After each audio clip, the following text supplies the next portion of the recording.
Barbershop conversation, guys. Feel free, hit the subscribe button. So let's talk about Adrien Broner. And I'm not sure if you guys remember, but I did a video. I don't even know the title of it, but I did a video last year, and I talked about. You guys know how I go off on my tangent about real life stuff. I talked about the universe will grant you an opportunity, whether it's through someone dies, you get their life insurance policy, you get a house, you get an insurance, you get hit by a car. You know, I mean, them small things. You get your car gets totaled, you get paid out. You know, something in life gives you a second chance, and the chance that will set you up so you can in turn live the rest of your life bearing fruit, bearing the fruit that you want to eat, not the fruit that people give you. And I see this Adrien Broner Manny Pacquiao fight as that for Adrien Broner. Now, you guys get on me sometimes because I go off on Adrien Broner, then I bring myself back and I support him, and you guys say he acts like too much like a nigga, and then I go along with it because it's true, and then I bring myself back and I say, well, I'm still rooting for the kid, right? And I also believe in the fact I live by this mantra: when the person shows you who they are, believe them the first time. And Adrien Broner has notoriously stepped on his own foot, tripped on his own shoelaces, right? But you know what? You know why I always bring myself back home as it relates to Adrien Broner. And you guys may remember from my videos, every time I do it, when I used to do videos on them often, is he reminds me of my students when I was a school teacher. Remember, I taught continuation special ed. Continuation special ed is the worst classroom in every school district in America, right? I had those kids, you know, and pat myself on the back. I was teacher of the year, you know, you know what I mean? So, but moreover than all of this, this is his eraser to wipe his slate clean. Now, I know he has some stuff that's still stemming from his past, and he has some charges from early on in the year. But in reality, moving forward, if he can catch Adrien Broner with that 2-3, which he believes he's going to land, I don't believe it's going to be the jab. I believe it's going to be the same thing that Deontay Wilder knocked Tyson Fury out with, knocked down. I apologize. Is the same work that I believe Adrien Broner wants to land on Manny Pacquiao. He might have to go to the basement. You know what I mean? He may have to work. And I think if Adrien Broner is front foot dominant and has the courage to shoot when Adrien Broner shoots, make sure he has his foot outside Manny Pacquiao's right foot so that left hand can't get there. I need him to shoot down the pipe so he can catch so he can catch Manny Pacquiao's left hand. He can catch it and come through with his strong right hand. You understand? Like, so Manny Pacquiao's left hand will go off of his shoulder, and Adrien Broner will be able to land that straight right. I'm giving you guys boxing 101, right?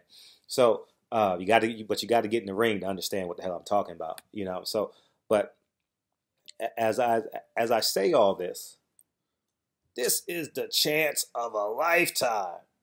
No. People say that shit all the time. When you get out of jail, you got the chance of a lifetime. When you graduate from high school, you got a chance of a lifetime. When you graduate from college, you got a chance of a lifetime.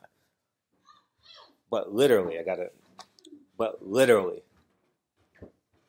him, if he can defeat Manny Pacquiao,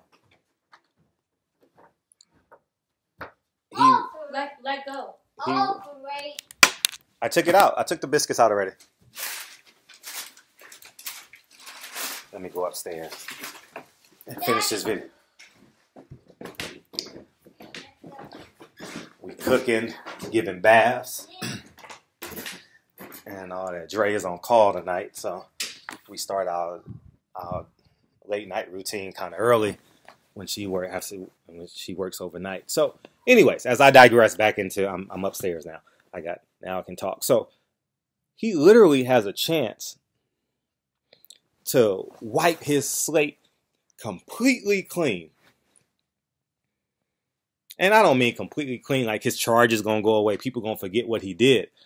But I believe in the sports world. Remember Ray Lewis? He won the championship. Everyone forgot what he did in Atlanta. You know?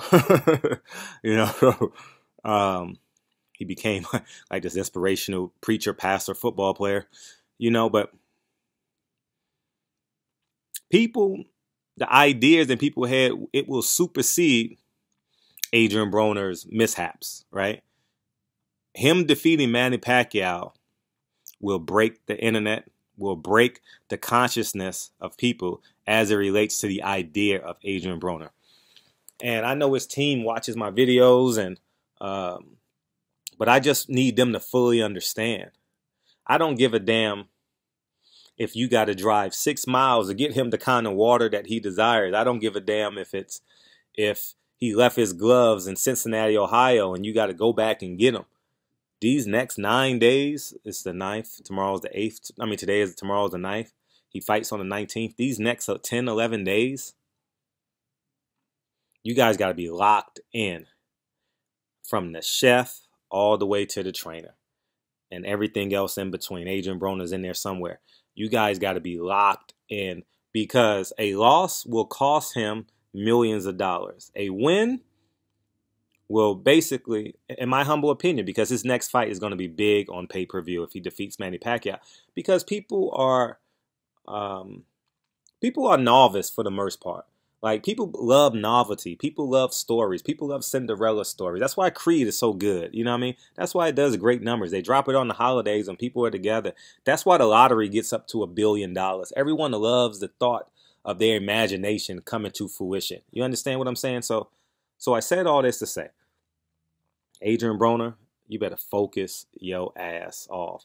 Do what you do that keeps you in tune. Like people misunderstood Tyson Fury and me to a certain degree too, but that's how he got himself going. That's how he kept himself in tune, by being loosey-goosey and whatever. But whatever Adrien Broner do it to the highest of your levels, whether it's talking to Miss Louie Bags every night, whether it's talking to Tank Davis every night, whether you play cards, whether you shoot dice, whatever it is,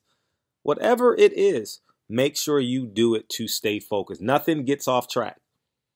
You understand? Don't invite people in. If they ain't been with you from the first day of your camp, I wouldn't bring them in on day 90 of your camp. You understand what I'm saying? Stay as tight as you can be. And you may win this fight. Adrien Broner winning this fight ain't far-fetched. But he's gonna have to have the mental fortitude to withstand those 4 to 8 combination barrages that Manny Pacquiao is gonna land on him. No one escapes that. The only person to ever escape a Manny Pacquiao combination barrage is Floyd Mayweather. Like I told you guys yesterday, Floyd Mayweather is an outlier experience.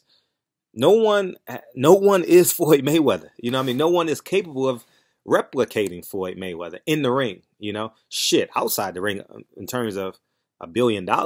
So, but that's going to get broken. So a fighter will make $1 billion. Who it will be, I don't know. But he has a chance, yo. And will he go to his corner defeated round 6? His eyes is going to get puffy. He has like a puffy face. He's going to be puffed up around the brow. He's going to get hit with some good shit. Manny Pacquiao is going to lead with that left when he think a jab is coming. Manny Pacquiao is going to trick him in the early rounds with his agility and him basketball on his toes. And Adrien Broner might think, again, a jab is coming, and he throws that straight left down the pipe, and it fucking hits the shit out of Adrien Broner. So he's going to get tricked. Manny Pacquiao is a 40-year-old savvy 8-division world champion, high-level, thoroughbred, and I've learned to come to appreciation for Manny Pacquiao now that I'm not writing articles and doing videos against him because of the protection of, you understand, what I truly believe in. So the lies, but moreover than all this, I've said enough to say this, and you guys relate this to your life. You may not get the Manny Pacquiao fight, but you may get rehired. Grandma might put you in her life insurance policy. You may get your car totaled, and you may get $50,000 from damages and injuries. You understand what I'm saying? You may get a settlement from your job for $100,000. Something may happen. You know what I mean? You may get a malpractice suit, you know. But I don't know what it is, but you're going to get a chance, and Adrien Broner is an example of that. Take advantage of it, guys. Don't squander it. And if you lose it, it's because of it was just in the cards that it happened. You understand? It's not because you wasn't prepared or you wasn't in position to optimize it. You guys understand where I'm coming from? So at the end of the day, man, like dearly want all of us to win. Like, and I think that if he wins this fight, Vegas has it a close fight. He's only plus 200, plus 220. Manny Pacquiao was minus 250. That's pretty damn close, you know, in comparison to what it was for Mikey Garcia. It was plus 350 for Adrien Broner, you know. So so Team Broner, you better fucking listen to this video and own who you are. Own what you do. I'm talking to people that are around him. He got some strong people around him. I've had the opportunity of hanging out with him. You know, they all have their different levels of success around them, and 6'4" is a CEO and all that. But at the end of the day, as LeBron James said in the video, one of a subscribers sent it to me on Instagram. LeBron James said, "You got to keep the main thing the main thing. Shut up and dribble. The shop." His shoes would not have been as popular if he didn't keep the main thing, and that's putting that fucking ball through the motherfucking hoop. If LeBron James don't put that ball through the hoop, none of these things comes to fruition. And that's what Adrien Broner must fully understand and garnish. And that's why Floyd Mayweather is so great. And that's what I believe about Deontay Wilder too. Like he keeps the main thing the main thing. Earl Spence, I believe, will grow into it. You know, I didn't know Chavez Sr. back then, so I don't know his habits. But based off what I'd known about him, he was very focused and disciplined. And the reason why I say that now is because he's only 145 pounds now. So he doesn't have extreme deficits or bad habits, because he would be 170, 180. You know what I'm saying? So anyways, man, Adrien Broner and Adrien Broner's team, lock the fuck in for the next 10, 11 days. I'll see you tomorrow. And I'm going to say whatever I say in this video, I'm going to tell you to your face, whether it's in private. I'm talking about not in a fucking disrespectful manner. You guys may take that out of context, but I'm just going to remind you guys, these next 10 days changes everybody's lives. And you have 5 or 6 kids that call you daddy. And I think that alone is enough to keep you fucking locked in and get the fucking job done. Barbershop Conversations. Feel free to hit the subscribe button, and I'll talk to you guys soon. Peace.